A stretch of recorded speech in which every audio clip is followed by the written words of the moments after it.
Hi, everybody. Thank you so much for joining me for this live Facebook video called Lessons from Erased Kids Who Do Not Want to Reunite. And today we're going to be talking about how we can learn from children, young adults, who have lost contact with a parent after divorce or separation and choose not to reunite and what their reasons are. And it's very important that these children are able to contact their erased family member. They know where to find them and choose not to have a relationship with them. These children may choose at a later date to reunite, but as of right now, they have decided not to. Hi, Joe Milligan. I'm seeing lots of people joining who I know. Thanks for that. And while we wait for a few more people to join, I just want to give some quick announcements. We are in the last week of editing the film. I am super excited. It's looking really strong and really powerful. And if you still have not made a tribute video, you have one more day to make one for it to be considered to be made into the film. Just go to erasingfamily.org, click on share your story. These are short videos, less than 3 minutes, the shorter the better, where you send a message of love to your child. You say how much you miss them. You hold up the erased mom, erased dad, even better, erased aunt, uncle, sibling signs. We've had entire families do them. You can make as many videos as you want. But for us to consider to use them in the film, we need them by end of day Wednesday. You'll still be able to make them moving forward. We'll still be sharing them. But because we have to finish the film, that is the last day. And also, if you have not already, share this video, this live video on your wall right now. Share it in other groups. Please share this video. And if for some reason you haven't already, like the Erasing Family Facebook page. We are just a little under 20,000 likes, and we can get to 20,000 likes. That would be a huge help to us. So thanks all those who have joined. If you want to ask a question, leave a comment, just do so in the comment bar. So let's get started. Ryan Thomas, who you can find at ryanthomasspeaks.com, is an ex-alienated child, and he talks a lot about two types of erased children. One is what he calls the hostage child, and this is a child who always thinks something isn't right. They know that something is off. They are uncomfortable with the parent who has been raising them. And usually these kids, around the age of 18, find their erased parent. They track them down. They find an email. There might be some inciting incident, and they run to that parent saying, God, I need some stability and love in my life. I need some support. Where are you? You're here? Okay. And I've interviewed a lot of kids who at the age of 18 find a parent who they've had no contact with. Some have never even met, or it's been a decade of no contact. And that's not limited visits. That is zero contact. And then move in with that parent right away. That being said, there are things that can go wrong with the hostage child who goes back. And I'm going to be talking in composite forms. I'm not going to be talking about any specific kid in a way that might identify them, hopefully. Not because this information is confidential, but a lot of parents have said, are you going to be talking about my kid today? And if I am talking about your kid, I have talked to you already. So what can go wrong in those situations? So usually there is a honeymoon period where everything is going great with this child, this hostage child who's now back with their erased parent. They can get very close very quickly. They feel that they're getting these answers that they've never had, and all this love. That's when they always hear from the kids. All of a sudden I found unconditional love. I realized there was this family that wanted me. I realized there were people who supported me and loved me no matter what. I never felt that before in my life. This is great. So what could possibly go wrong? And I think this is what a lot of erased parents who are on the road to reunification miss, is that relationships don't have happy endings. Relationships have to be worked on. And you are missing a lot of key information about your child because you didn't grow up raising them. And also this child probably does not have good coping skills. They might get very scared of conflict and avoid it at all costs. They might not know how to express themselves. They may secretly have a lot of fears, post-traumatic stress trauma. That combined with you actually don't know this kid really. And so what can go wrong in these situations, and what I've seen happen, because I've talked to parents and I've talked to the kids and everything's great, and I film them and they're like hugging and they're like, oh my God, this is wonderful. And then I call back a few months later, I was like, hey, can I get some family photos for the movie, or can I do this, that? I was like, oh, we're not speaking right now. Things are bad. I'm like, but things were so good a few months ago. And in these cases, sometimes the parent doesn't realize how fragile this new relationship is. And you really need to take time to get to know your child. And also, it's kind of this dance of what is the type of relationship your child wants, how can you make that happen? And often that child can become very demanding. So they may judge you for a relationship you enter, a career choice you make, things that you do in your life. And my advice for erased parents reuniting with a hostage child is celebrate that moment of reunification, but don't think that everything has been solved. You still might need, and I would recommend, therapy or talking things out, still going through your support groups, listening, and seeing what that child really wants, and also working on their own terms. So a lot of parents have also reported to me who have this hostage child come back to them that the child really doesn't want to know what really happened, that they're still talking with the other parent, that they don't want to talk about the past, they want to talk about the future. In some cases, they actually do want to go through all of the paperwork, and I met kids like that too. So to just be there, to be open, but give information on a need-to-know basis, and really get to know your child, and can be tough as an individual, accepting that their coping mechanisms might be limited because of the upbringing that they had, and that they've been brainwashed or prevented from having information, or just been taught that if something goes wrong, erase that person. So that means if any slight that you do, whether or not it's big or not, that child has been taught, has been programmed that the way you respond to conflict or someone who doesn't do what you want is to erase them. So guess what? That could happen to you too. So always remain vigilant, always work on what that individual child needs, and each kid is different.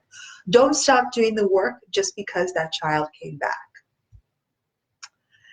Now, I'm going to also talk about another example of a child who really wanted to know her mother, who was erased. Had no contact with the mother from the age of about 4 years old, maybe. At 16, finds the mother. Incredibly happy reunion, but sees that her mother is so emotionally broken from the experience of being raised, from the experience of an abusive marriage, that she just found another abusive partner, is hysterically crying all the time, and can't provide that child the support that she needs to pull away from a father who is controlling and abusive, but also offers a large family network and financial support. And the other day I saw an expert talk about this and says, if you're asking your child to leave a negative situation, are you able to provide the love and support that that child needs to feel safe and be protected? And it was a very interesting Facebook post, because some parents said, you know what, I can't. I don't have the means to protect that child. So that is something that's very important. If by having a relationship with you, that child must betray their whole support system, are you able to replace and improve upon what that child is leaving? And if you say, no, I can't do that, I'm too broken, I don't have the strength, then the other key is for now or temporarily accept that perhaps the relationship you can have with that child is going to be one where you talk to each other, but it won't be that close. And I think also, talking to parents, sometimes their expectations for relationships are unrealistic.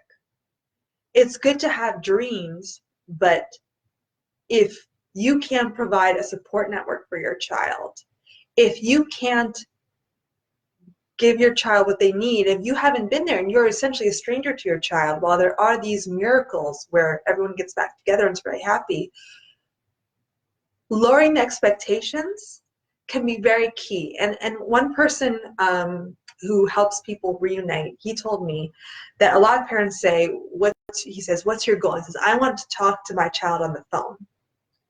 And then he has to say, you know what, I am unable to, that's never going to happen. The parent's like, no, I want to be able to talk to my kid on the phone and have these long conversations. He goes, you know what, young people don't talk on the phone, they text. You can have a texting relationship with your child because every child texts now with other people, but they're not going to talk on the phone with you because they don't talk on the phone with anybody. So having long phone conversations is an unrealistic expectation. And also, I think a lot of parents, they want to analyze what happened and really talk and delve deep into emotions. But if your kid doesn't like to talk about that stuff, you insisting on having these deep conversations of, processing, as the kids call it these days, might not be the best thing that your kid needs. It might seem too intimate, especially if you have no relationship history to go on. So I'm going to take a moment and see if there's any questions. Kathy Mileto writes, it's so sad. I hope to see my son again someday. Been 8 years, can only pray. So Kathy, I'm going to disagree with you. There's a saying, God helps those who help themselves.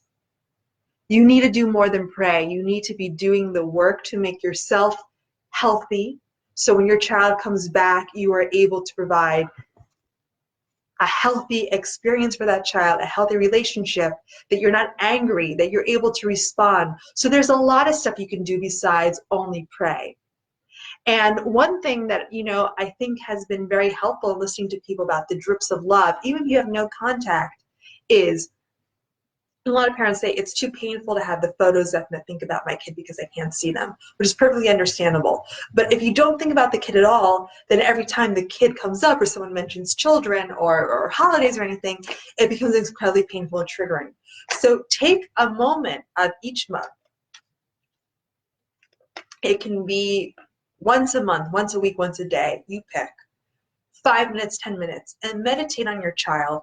If there's a song that you two like to listen to or something, put that song on, or a movie or some image, something positive, and just think, I don't know where you are. Maybe you have to say that. Maybe you have no information, but I'm so proud of you. I'm so happy for you, and I hope you're doing great. And even though I can't be with you, I'm there for you.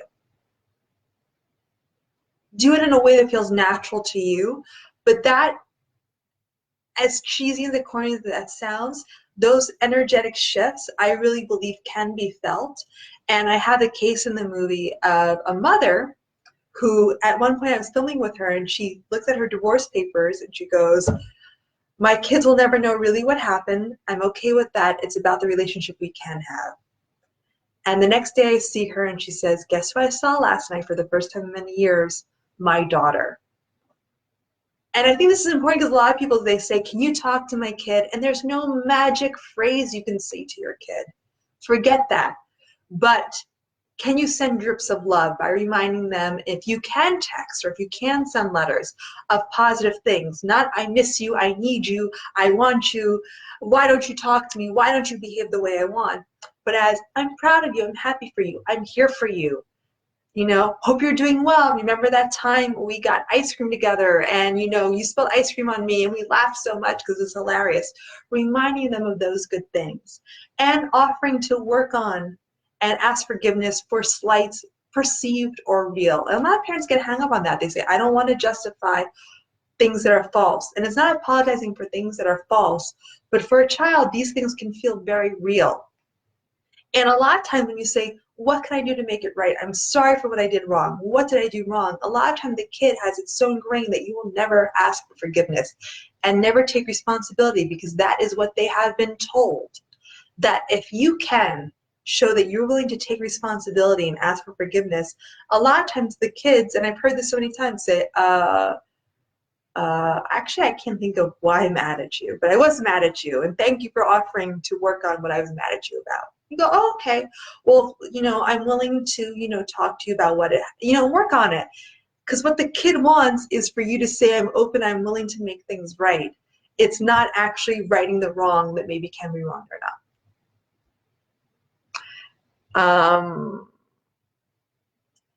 My ex has no one but his mommy and her money. That was from Kay Huck. Don't really know what to do with that comment. Patricia Bachegos.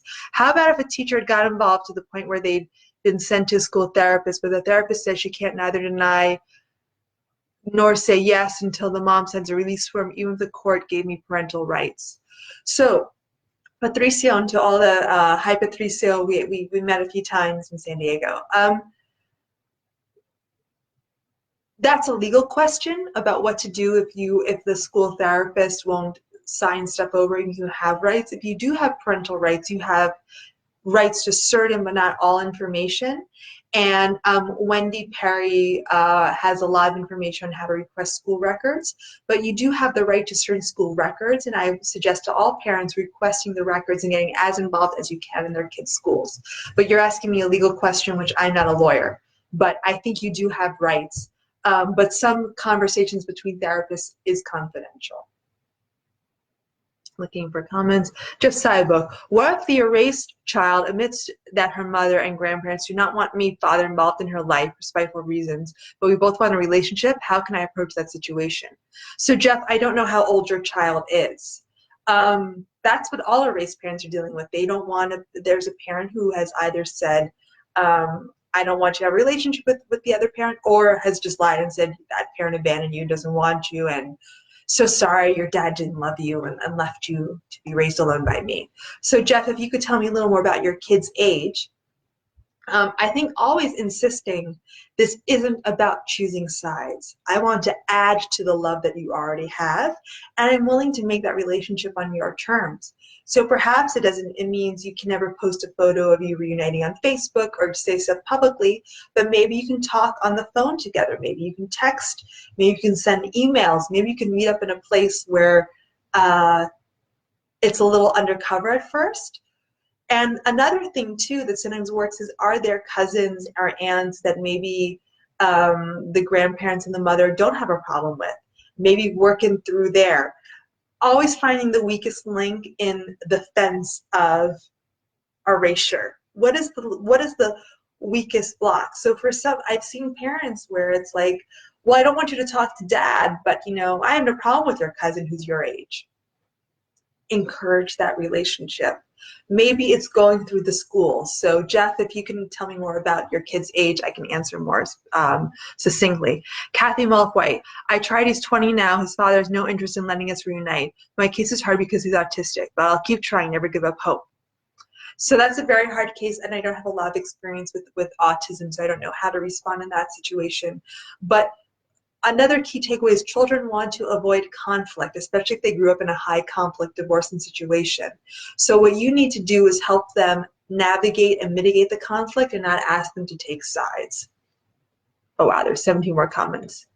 Bernie Noonan, you guys are doing a great job. Wish you all the well from Adelaide, Australia. Thank you, Bernie. And Bernie, I want to give a special request to you and all the folks who are following us from Australia. We are finishing the film this week. Please go to erasingfamily.org and record a tribute video today, because it's the last day. We're going to be downloading them on Thursday, saying that you are an erased dad or erased mom, M-U-M, please, from Australia, and talking about how much you miss your child. Also, if there's any videos of protest rallies, talks, events, anything about parental alienation, shared parenting, or family courts from Australia, please send them so we can include them in the film. Right now, we don't have anything from Australia. I've reached out to Amanda Sillers asking for videos. I know she's very busy. I know it's the holidays, but please, Australians, send us stuff, because we know there's a lot of parents fighting down there and we don't have a lot of representation. I did do some interviews from Australian folks, but Bernie, I'm gonna please, I'm gonna ask, please send us videos of protests from Australia, YouTube, and submit tribute videos on erasing.org. Great. Okay. Awesome. Thank you, Bernie. Going back to some comments. Jeff Sybook, she's 15. So when you're 15, she's still in the control of her other parent's house. So you really do need to walk a tightrope. Jeff, can you get involved in the school in any way and volunteer, not to see your daughter, but just to get as involved in the school as you can? Can you start going to school events separately and just being there? If these things are going to cause more conflict, or you have a restraining order, obviously don't do them. But the more that you can be integrated into her life, and this is very important, I've done a whole video about volunteering at the school or asking for information. Never go defensively. Never, just say like, hey, I'm here, I want to get involved. I'm in the divorce stats, maybe that's not why you've seen me. How can I get involved? And don't necessarily do it as a way to have contact with your daughter, but just to get involved in the school so everybody sees what a great person you are, how calm you are. And that way, any lies that's been told that you're violent or aggressive, everyone in the school is going to be like, oh, Jeff, he always brings in the cupcakes. Let's see. Raymond Alina, another here from Adelaide, Australia. Cheers, Raymond. Please, tribute videos, send us videos of protests. Thank you. Would you want a Canadian protest video? That's Dan Kerr. Yes, because the videos that we've gotten from Canada, honestly, they're pretty bad. So please send them, and you can just, PM us or send us at info@erasingfamily.org, and it can be a YouTube link. That's fine. Gianni Fusco, merci from Quebec. I am desperately trying to get videos in French.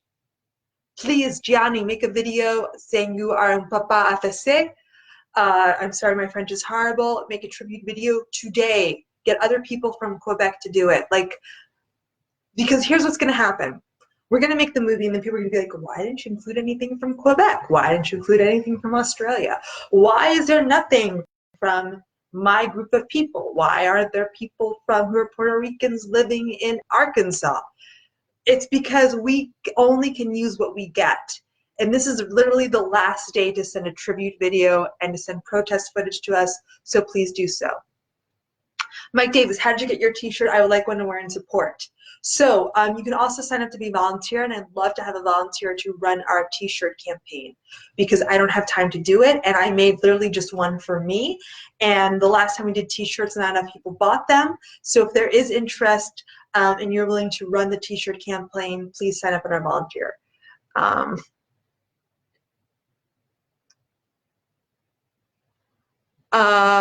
Lauren Hodgkin, parent alienation rally from Sacramento last year apparently isn't worth including the recorded hours of footage. Now impressed as the alienation our cause continues. So Lauren, I don't know why you think it's not being included, because it is included in the movie. It's actually our ending scene. So I don't know who told you that. Okay, Jeff Sybook, thank you so much for advice. Great. So now I want to talk about one more alienated child who didn't reunite. And anyone who's been following my videos, I always say, look, everything that you post on social media can and will be used against you by a judge, by your ex. Your kids will see it. And also, if you badmouth your ex, it just makes the cause look bad. People don't want to get involved because they say, oh, I don't want to get involved in a post-marital dispute if you're complaining about your ex being a narcissist or an asshole or a bitch or a cunt or whatever. And yes, people use those words on Facebook all the time. I just want to stay away. I want to stay away from crazy. Nobody wants to get involved with that. And so I had the opportunity to sit down with a young woman whose sister reunited with the father, but she had not reunited with her father. And I think the key in situations like this is that the kids are always going to find a fault, real or perceived. And sometimes they can be real and based on truth, right? But how can this be, and this is important, and I think I tell this to parents a lot, you might do everything right and still not reunite. You might do everything wrong and have a lot of luck. This isn't about blaming, and also this problem is so new and there's so few resources, and we unfortunately live in a society where the resources, the money, our taxpayer dollars, Canadian dollars, British pounds, whatever, they are spent fueling a family court system that's adversarial and feeds the conflict, instead of giving family resources to heal. Okay? So this is not about blaming people. This is about how we can learn to do stuff better. So first we have to accept that a child who's still being held by the parent who does the erasing, the alienating parent, they will always find something wrong. Always. And what they find that's wrong might be made up. But what you can do as a parent is say, I'm going to give them the least amount of ammunition possible. And this young lady told me that she never really had a relationship with her father, never really liked him. They met once, when she was in her preteens. Never really liked him. The other sister got along with him better, and he's now living with him and reunited.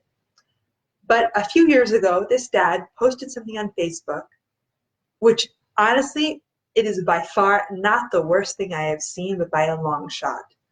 But it says something to the effect of, and it was a repost. So it wasn't even something this dad posted. It was a picture of a woman and said, I'll just falsely accuse you of something and I'll take your kids. And then he wrote, like, been there, I've been through this. And for this daughter, this was an attack on her mother. And the way she saw it was, and she even said, I get that men have it worse in divorce courts. I get there's discrimination, but that's not what happened in my case, right? And I don't want to be involved with somebody who attacks my mother and who sees me as a prize, who has no connection to me. Now, I'm sharing this not to make that parent feel bad, because I know this person and he is a person filled with love and hope and energy and is beloved by a lot of people. But if anyone else can learn from this, that any negativity towards your ex will be used against you. That's why I tell people, never mention your ex. Unless you can say something honestly from the heart positive, and that's not like, oh, my ex is the best bitch in the world. That's not, that's not a compliment. Oh, my ex is very good at lying and manipulating. No. It has to be something like, my ex was a great cook and always made the best spaghetti meatballs for the family. Something like that. But other than that, never mention them. And I think, just to give a shout out to somebody who I think does a good job at this is Wendy Perry of Texas. She was on the movie Divorce Court. She is very active in parental alienation. It's her identity. If you follow her on Facebook, you will see she talks about this all the time. And she's always giving advice to parents, and she's talking about how horrible the court system is. She does not hold punches. But I have never once read a post where she refers to her ex-spouse in any way. And I think that is what we need, and that I think is the takeaway. And this is what's very hard, because we need to talk about this problem, because if people don't talk about not being able to see their kids and how the court system is affecting them, then nothing can be done, because nobody knows that this problem exists, and people think, I'm all alone. Every day I get an email or a Facebook message from somebody saying, I thought I was the only one until I stumbled across your page. Which is amazing, because the Father's Rights page has 500,000 followers. Their group's bigger than us. This has been in popular media, but still people don't know, because there's such a taboo and there's so much shame about this. So we need to talk about it, but it always needs to be about talking about how the system isn't working, not about the ex, even in passing. And I also want to share how it doesn't even have to be from the parent. That I interviewed a young girl in her early teens, and her brother was alienated from the mother, and they were trying very hard, and she was trying very hard to get her brother to come back. And as you can imagine, as a 12-year-old, it's a near impossible task, because 12-year-olds, they're 12. They're not therapists, they're not trained, they're very angry, they're confused, and they're thrown in the middle of this adult conversation. And she posted something on Facebook. She was talking to her brother, was going okay, and then she posted something on Facebook that was a picture of her family with her stepdad over the dad's photo. And her brother lost his shit, didn't want to talk to her again. And she was like, well, it was a joke. It was meant to be funny. Ha ha. And she, of course, is very angry at her father because her father, after alienating her brother, doesn't want anything to do with her at all. And she really wants to have a relationship with her father. And her father doesn't go to therapy that the court ordered him to do. He doesn't do a lot of stuff. Very much, if I can't have you, nobody will sort of attitude. And that one joke, that one post, set back a reunification maybe by a year or two. So it's very important to, and this is something that I find when I talk to young people, they all think the family court system is antiquated. They think shared parenting should be the norm. They don't see why there should be any preference for either gender. In fact, they don't really see gender the way we do. And they think that the family court system leads to the prison pipeline, and therefore justice reform. They get it. And so many kids have told me, please make a film about how family courts are failing kids, how the family courts failed me. But as soon as you begin to talk about the other parent and what they did, even if it's all true and documented, not all the kids, but a lot of kids don't want to hear it, don't want to get in conflict. You're asking me, I'm doing this because that's what they do, they want to hide. You're asking me to pick sides again. And I also find the irony is that if your ex is a narcissist and abuser, don't you think the kid already knows that? You don't need to tell them that. And the emphasis should be on, I just want a relationship with my kids in the courts throughout roadblock after roadblock, hurdle after hurdle, charge me all this money, made it impossible just to have a relationship. I'm going to look for some new comments. Natasha, Ashley, and Lizzie told us. I guess you're assuming that, yes, the rally is what we're ending on. Raymond and Lena, Melbourne and Sydney are the largest populations in Australia. You should be able to easily navigate to the protest rallies that have held. In the meantime, I find links and pass them on. Thank you, Raymond. It's actually, you know, we have done extensive searches. Sometimes they don't come up. So any protest video from Australia would be great. In the film, we're just going to be using a few sentences.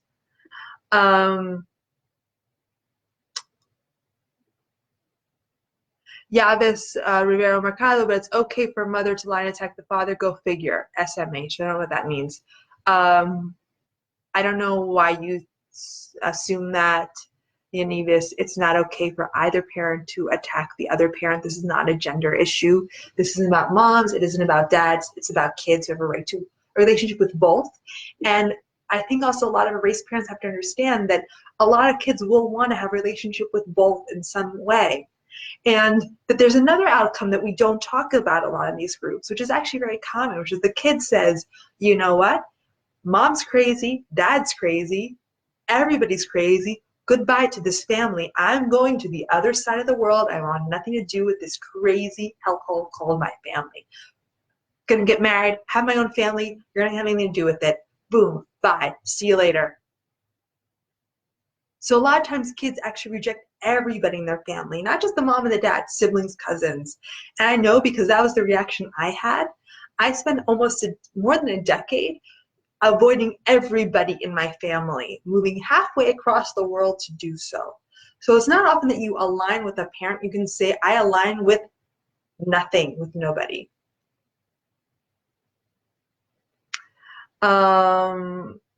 Chuck Minetti, it's not okay, but as the alienated parent, we have to be mindful of how we react. Agreed. This is not about saying it's okay. It's saying that you need to mirror the behavior that you want your ex to do. So if you say, my ex cuts me out of my life, makes the kids choose sides, and badsmouth me, don't do the same.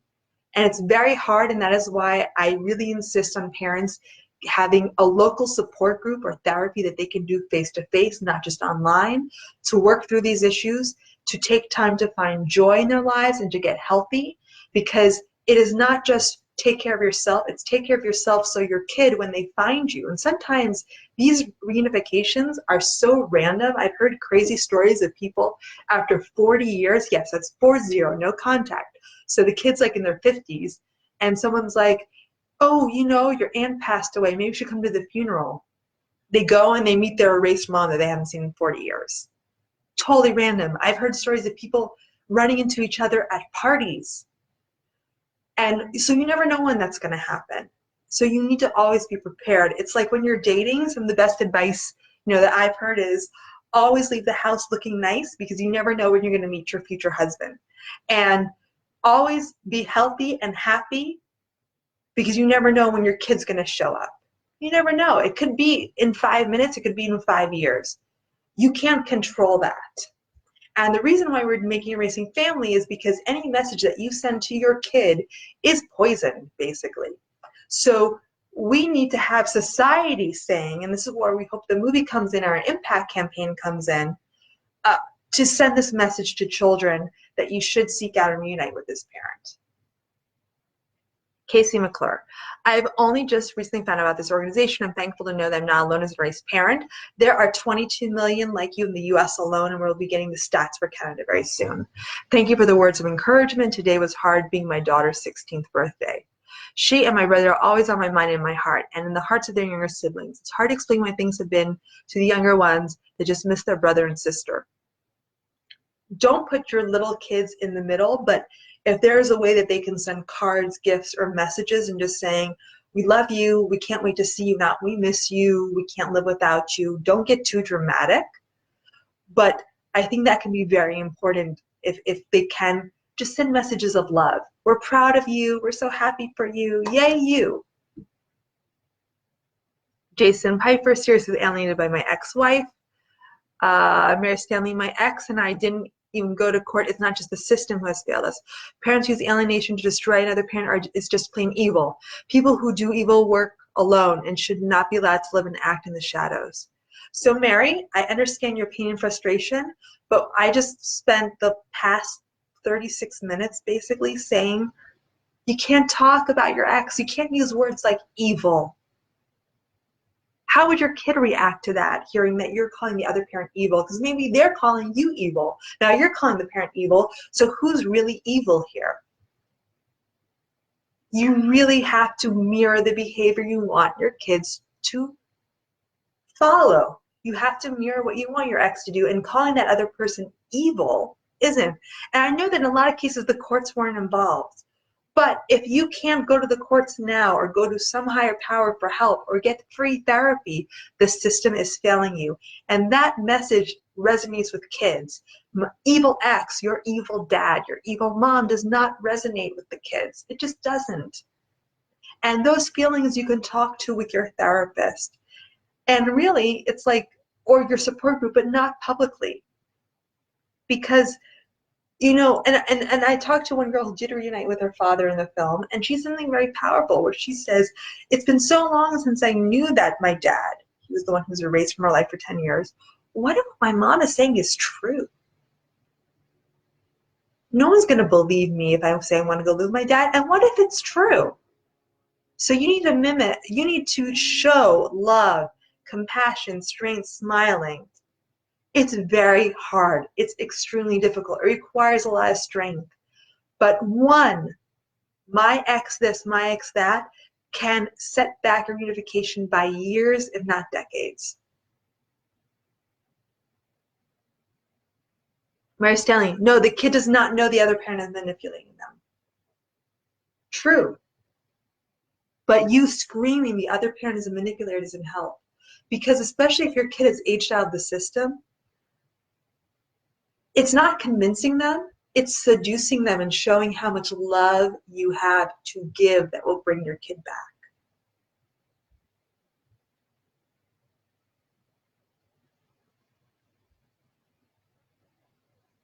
It was sarcasm, okay, cool. Mary Stanley, how does an alienated parent who's living a life sentence of ostracism suddenly be healthy and happy? This isn't Disney World, this is real life.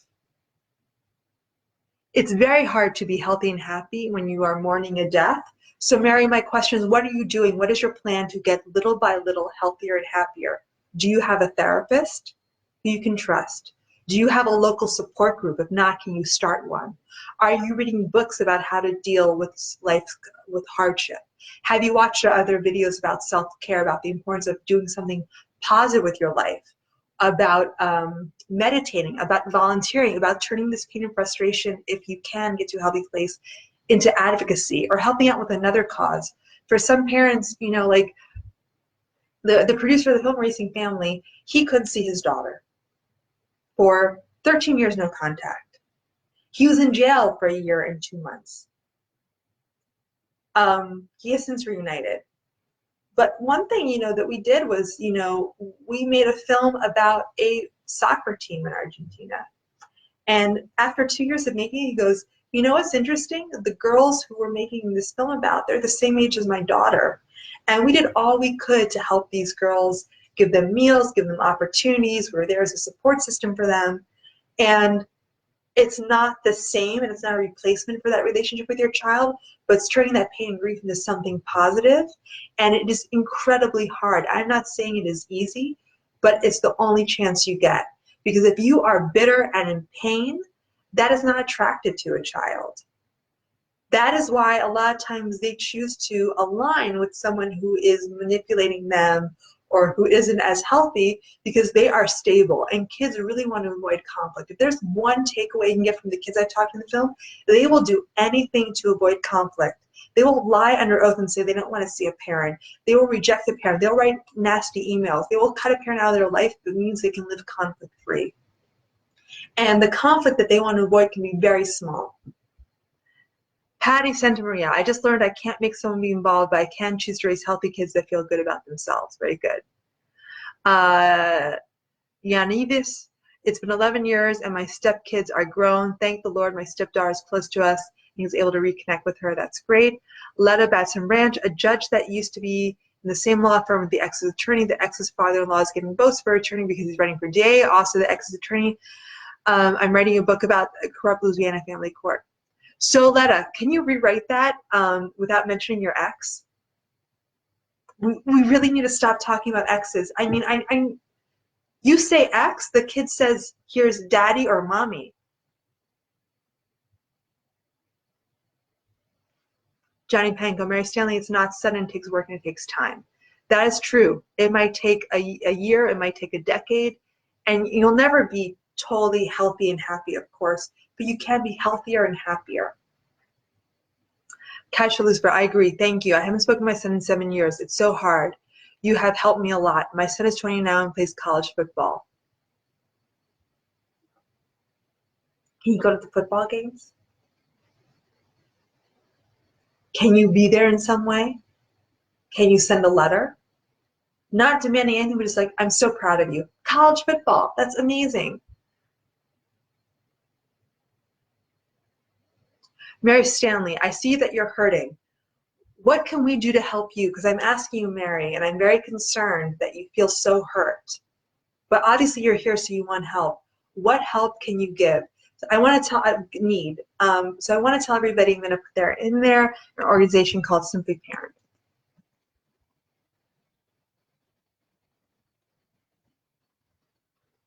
Simply Parent has member-led support groups, and they are looking for people to start support groups in different areas. So please find support, Mary. Okay, let's see what other comments we have. Debbie Patrick, have you been deleted, estranged, especially from an adult child, keeping his children away from you, and we'll tell you why? Not that didn't attend his grandparents' funerals. No sarcasm, but have you been in these shoes personally? I don't really understand the question, Debbie, if I've personally been in these shoes. I think I'm able to do this work because I'm not a parent. I don't have kids. I'm not an erased parent. And when I see a lot of, erased parents trying to make documentaries, it often doesn't end well because they have no perspective and they want to get their message off their chest instead of thinking what can appeal to a general public to help change the way society views this issue.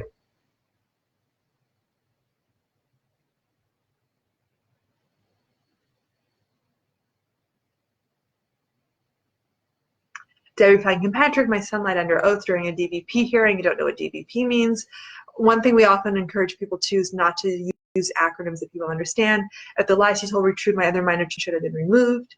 Very, very often. Jack Hogan, can we sue class action lawsuit against family court for not only violating human rights, but assault and abuse of us and our children? So Jack, that's a question for a lawyer, not for a filmmaker. Raymond, Deanna, Eeny, Meeny, Miny, Foundation, try this Facebook page. Just so ultimately, family court judge is responsible for this epidemic. Letta Betson Rand, it's not my ex, it's my son's ex. We've been alienated grandparents since 2015 for absolutely no reason. The lies were accepted for truth. We didn't have to badmouth the ex. She had bought it and paid for it before the court date. Right, but already in that paragraph, you mentioned that word ex twice. Is there a way to stop mentioning ex at all, or that person, whoever that is? Kaisha Lucier. Yes, I do all that. I go to the games. I'm the happiest mother in the crowd. Wonderful. You're always right. I used to be so negative and changed so much. The situation has actually made me stronger. Thank you for all your tips. You're amazing. Thank you, Kaisha. And I want to say this isn't hard, and there aren't miracles, there aren't magic pills. It's kind of like losing weight. Everybody wants a diet that can have them lose 50 pounds or 25 kilos in a month, and that doesn't happen. It's a slow lifestyle change, and you might see the results years down the road. And that's what you need to do. It's small changes, because if you are positive and loving, it sounds crazy. If you send out that energy, and for some people say it's the energy of prayer, it's the energy of meditation, it's the energy of thought, it's how the universe is connected, whatever you think, it's better to send out positivity than negativity. I go to a great meditation class, and they said, and what I love about this is that it's not a religious class where, like, say, have faith. They say experiments. They say, go through one day wishing everybody who you meet, even the people who cut you off on the freeway, who mistreat you, happiness and compassion. See how you feel. Then the next day, everybody who you interact with, get angry with and curse them. Do you feel better at the end of one day or the other? Of course, you're going to feel better at the day where you're sending out good vibes and energy to everybody, even though it can be very hard. And of course, we're going to mess up. We're human. But it's worth a shot. And this takes a long time. This is so, so hard. San Francisco Navarrete. Hi from Arecibo, Puerto Rico, the Caribbean. Present. Blessings. Sammy, can you make a video today on erasingfamily.org to share your story? Please, because we are going to be collecting these videos. It can be in Spanish. Puedes hablar en español si quieres, porque necesitamos videos en todos los idiomas del mundo. Jack Hogan. You will never understand until you've been in our shoes. I don't have to understand. I have to look for what's effective and help people. And I've been interviewing lots of children and families, and I've seen this in my own family numerous times in numerous ways. So I think, when movements are successful, it's because people who aren't directly affected, who aren't traumatized, get involved. And I think it's very dangerous when people, the first thing they ask is, what is your personal story? We should be wanting and happy when people who are not erased parents want to help erased families reunite. Gwen Penner, I was an alienated child and now an alienated mother. The only that has got me through this is finding love and value myself. I have struggled with guilt, but with rediscovering my passions, meditation, my worth has been life-saving. Thank you for everything you do. Thank you, Gwen. And one thing I want to point out, and this comes up again and again, is that these patterns repeat, and children who have an erased parent, they often partner with someone who erases them, or they become the one who does the erasing. We can see this in pop culture with certain celebrity matches. We can see this all over the place.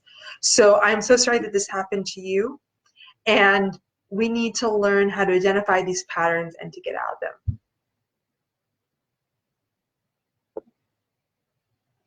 Letta Bartson, X is not derogatory. I could say my grandchildren's mother. Yes, much better than X. Bad mouthing was never an issue because it never happened. But what I'm saying is that even just posting what seems neutral but mentioning that person, don't mention the person. Don't bring them up. Tell your story in a passive voice, in a third person voice, without bringing in the X, if you can. So even saying my children's mother lied in court. No, say the judge did not weigh the evidence properly, and unfortunately I cannot see my children.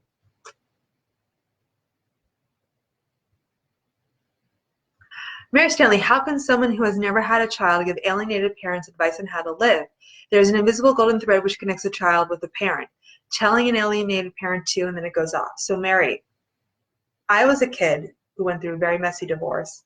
I've seen this in my own family, and I also spent the past since 2011 with my first film, Erasing Dad, and now this film, interviewing professionals, parents, and teachers. I'm not a psychologist. I just want to share the interviews and the information I've learned with other people. Again, parents have an important role to play, but if anybody who's not a parent gets shut down and said, how dare you talk about this, how dare you try to help, all this is going to do is going to isolate the movement, and who's going to want to support a movement of people who get angry at people who try to help? You know, like if you are a domestic violence victim, you want people who are not domestic violence victims to run shelters and to help and to provide therapy. You don't say, oh, well, your husband never beat you, so why are you helping me? Like, I think this movement really has to evaluate how you treat people who are trying to help. And if you don't want to listen to me, you can turn off right now, or listen in your own space. And I'm not saying this out of meanness, but just you're still engaging. And I feel like, I'm very concerned because I feel so much pain coming from your comments. And I asked you a question, what are you doing for support right now? Are you in therapy? Are you in a support group? Because if nothing else, even if you say, I really hate that Ginger, she's a bitch, that's okay, hate me, but love yourself and get yourself help. Okay? Because your kids need you, and I'm doing this for your kids, not for you. And I've said this a lot, I really don't care about the parents. You're adults. It's about the kids and making sure that this does not transpass from generation. I've said this. The movie Erasing Family that we're on the last week of making, I don't care if I show it to erased parents and say, that movie sucked. I want the kids to be moved by it. I want the professionals to be moved by it. I want society to be moved by it. Wow, there's a lot of comments.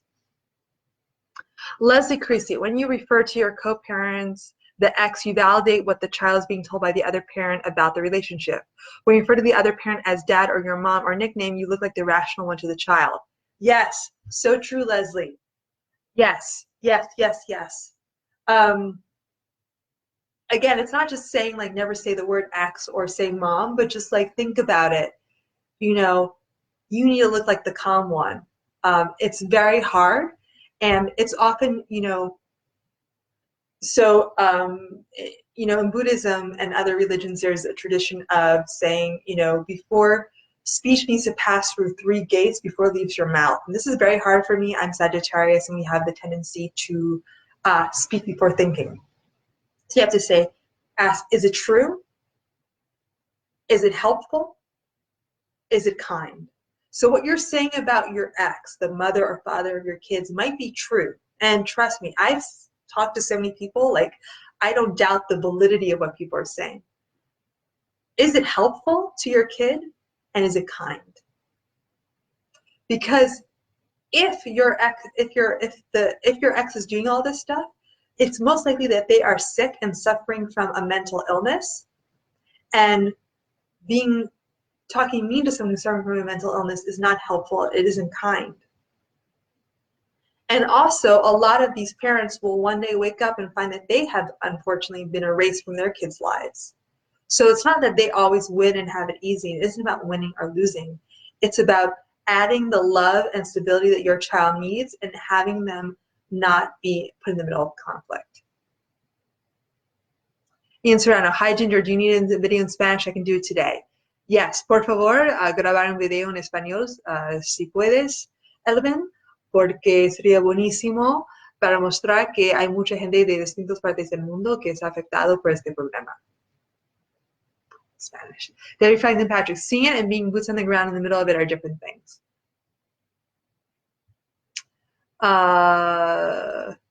Ronnie Leonard, my grandchildren's father stopped allowing visitations in 2013. We paid for our daughter's attorney to sue for contempt and judge or reunification therapy this year, but 8-year-old and 13-year-old refused to reunite based on their father's lies about their daughter and us. Our daughter prefers to avoid conflict and doesn't care if reunification fails. We must simply accept defeat. We are raising our grandchildren's twin 8-year-old half sisters and remember their older siblings. It is sad and very unfair that parents can hurt their children this way. That is so heartbreaking, and siblings often are the ones who have their relationships erased in all of this. It's not that the 8-year-old and 13-year-old refuse to reunite. They're too scared to do it because it's like, it's like if your parent's beating you and you tell the authorities, you're afraid your parents are going to beat you worse, right? you're a kid and you only know what you've been told in a way. Your life experience is very limited. You can't just walk and leave and get out of the house. So what you can do, Ronnie, is you can always send out emotions, see if you can get involved in the kids' schools at all, and tell your daughter that, accepting this bad situation doesn't mean to give up hope. It might mean having to wait, because sometimes it is very hard. And courts often fail, but you can do advocacy, you can do messages of love, you can work on yourself, you can support yourself. So when the kids are able to find you, they find a family that's waiting for them and ready for them. Lots of comments. William McGee, well said, Ginger. I agree with you completely. Historically, moods have become effective when they spread beyond just those who are directly affected. Winona Brent. Let me shorten this. How should I encourage my daughter to respond? After being alienated for 3 years, my kids go to the same school and see each other. My son is mean because he has to be. I encourage my daughter to be kind today. She states she's tired of being hurt. Then tell her it's okay not to engage, and to always be pleasant, and to not gossip about the brother. So if people ask, just, and this is very hard, but if all she can do is be like, yeah, he's my brother, I wish we had a better relationship. And if you ever see him, tell him, I miss him. Boom, that's it. But tell her to stop engaging if she's tired of being hurt, because it's just going to wear her down and make her resent the brother. Neil Shunt, I never mentioned the fuss about the acts. I fuss about the system that allows in the players. Very good. Jason Piper, first of all, you're telling the race parent what they are doing wrong when everyone has a different circumstance and different alienation. Thus should be focused on the kids and letting them know and they've been alienated. Have you focus on schools and learning objectives? Focus on teaching those kids how they're being alienated. That's what we're going to do with our impact campaign. It's going to start in 2019 with the release of the film. We're going to be taking to schools and universities to encourage kids, and not just to know that they're alienated, but to see how the family courts failed them. Again, it's not about convincing kids, oh, I've been alienated, my parent is an alienator. It's about, wow, I've been put in the middle of a system that is conflict-driven, that is adversarial, that's money-driven, and maybe there's this parent on the other side of the family that I should reach out to and open and accept when they reach out to me. If you haven't already, so just a quick commercial break. So a few things you can do. Share this video right now on your wall. Share this video in groups right now that are being affected by this. Those are two things. Those are clicks of buttons. If you haven't already, like the Erasing Family Facebook page. We're also on Twitter and Instagram. We're almost at 20,000 likes on Facebook. And really, if you haven't liked us, and maybe you're following us but haven't liked us, give us a like. If you know someone else, tell them to like us. That's so simple. If you haven't already, go to erasingfamily.org, and there's lots of amazing things you can do on our webpage. One, you can sign up for our mailing list so you get updates. A lot of people say, what's going on with the film? We send out updates almost every week about the film. So not only on Facebook, but they'll be delivered right to your inbox. Two, you can send a tribute video. Click on Share Your Story. And we'll keep the tribute page up forever, and then we share them on our social media, and we will pick some for the film. But for them to be selected for the film, you need to get them to us tomorrow, because we are finishing the editing of the film, which is amazing. You can also sign up to be ambassador, where you'll get training to show the film in your community, and we'll be starting the training soon, where there's already an hour-long video you can watch about our messaging. And again, if you can and are able to, I know so many parents are financially hurting, you can make a tax-deductible donation to Erasing Family so we can finish the film and create our impact campaign, which is creating information for schools, universities, police departments, family court professionals, etc., so they learn about this issue.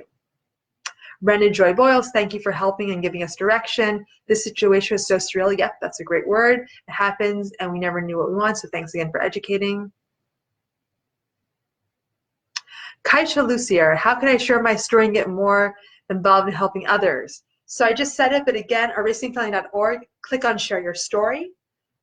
Sign up to be an ambassador. You can sign up to volunteer, be as specific as possible. You can make a tax-deductible donation, and you can share this video on your page right now. Send it to people and get your friends to like our Facebook page. Leta Barton Ranch, major state and federal laws were violated by the judge's ruling.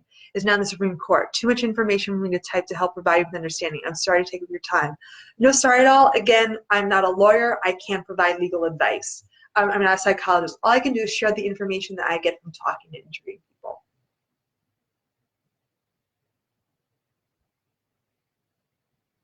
Amanda McDonald, my daughter here now. Congratulations, that's awesome.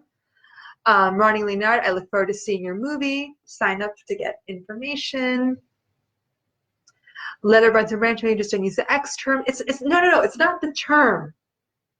Say former spouse. The best is say my kid's mom or my kid's dad, right? But it's talking about them at all. Don't talk about them. Tell your story in a way that does not involve even mentioning them. Talk about the courts, the system, the workers, the lawyers, you know, how no one was able to help you. But don't talk about your ex. It really does no good. It only does harm. Leslie Chrissy, your dad, your mom, those relationships didn't end because the marriage did. Amen. Family is forever, the marriage ends.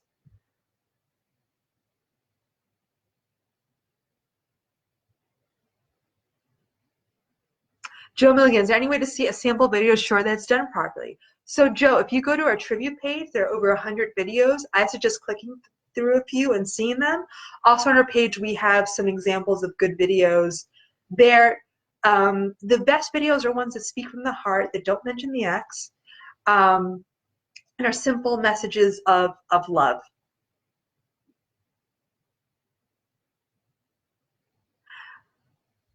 Chuck McNutty. There's a very good book by Richard Warshak, Divorce Poison. I recommend it for your own emotional health and personal quest to deal with this. Read this book, Knowledge is Power for Oneself.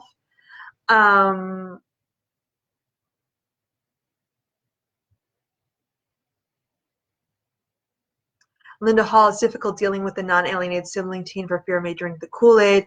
Agreed. So, you know, you don't want to put the kid who's an alienated in the middle of the conflict.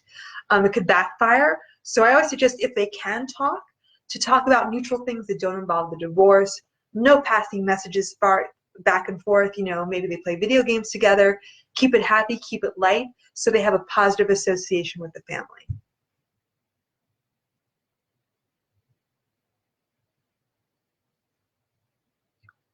Joe Polizzi, will my alienated children be able to watch the film without thinking that I am out to hurt their alienating parent, and will the alienating parent find the film offensive?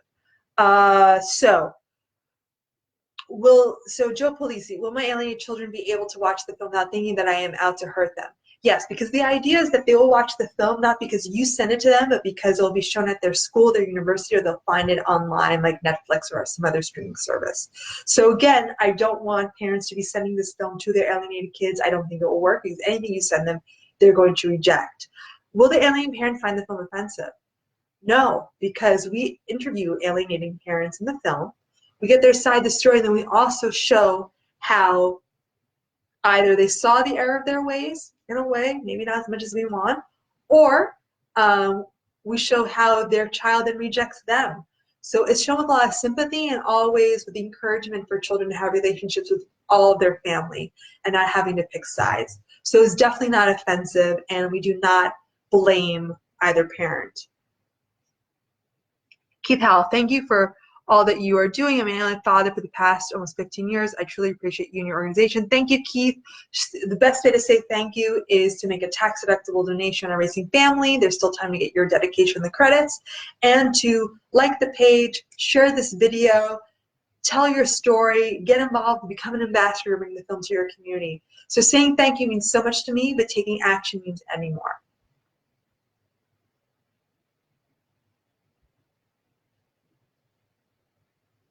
Karen James, you're a wonderful spokesman for our race children. Thank you for your work. I too once felt like Mary Stanley, but found that finding joy in my journey is the best thing I can do for myself. And one day when my kids and I are reunited, I found solace in support groups. Al-Anon is free. That's for members of alcoholics. It can be hard to find therapy that's affordable. It's very hard, especially in the United States. But you know, you can start your own support group. You can, because even if you just get into a room with people and just bitch and complain and moan and cry, at least you're getting it out there, and hopefully over time those feelings will transform. But advocacy is not the same as therapy. So if you want to become an advocate, you need to get out those emotions, and meeting with a few parents who are going through that and crying together, it's better than crying alone. And the more you process it, the more you can get the grief out and be ready to leave it behind and move on. Jeff Cyber, Ginger, it'd be beneficial to your viewers if there's a male contributor on your panel. So Jeff, this isn't about gender, and if you notice there are no panels, it's always just me. One thing that I do want to do next year is to improve the technical quality of these videos and to start doing talks, and we will have both men, women, and maybe some non-binary people in there thrown in for the mix. But this really isn't a gender issue at all. That being said, people can be the victims of gender discrimination. And we see that all the time in the way custody decisions are handled against dads, and sometimes also against moms or victims of gender discrimination. But, you know, the reason why you don't see anyone on the panel is that it's just me, baby.